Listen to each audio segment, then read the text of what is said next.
The building itself behind is sort of, a standard one of the brick buildings on campus. It's one of the oldest buildings on campus, and yet it's something that people might just walk past. But you don't walk past a building that's got a mammoth standing in front of it.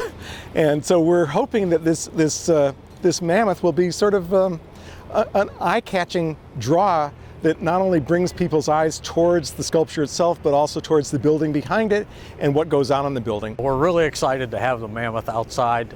It's been a long time planning, and we worked a lot with Taylor Studios to really make sure it was really represented a true mammoth, the way it would have looked 30,000 years ago. Most people don't think about 30,000 years ago, but this place was a very different place. The glaciers had just retreated, and there's no doubt that there were mammoths crossing our campus.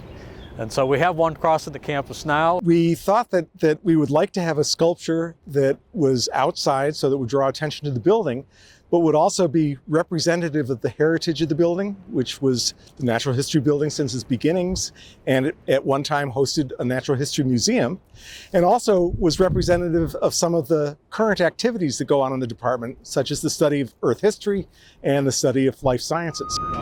It's going to be an icon. I think that as people become familiar with it here, we're going to find that meeting at the Mammoth is probably going to be a way that people identify, where to get together. We've been thinking about this since about 2015 or so, and it's gone through many, many years of back and forth, and to now see it finally completed and standing in place is really something.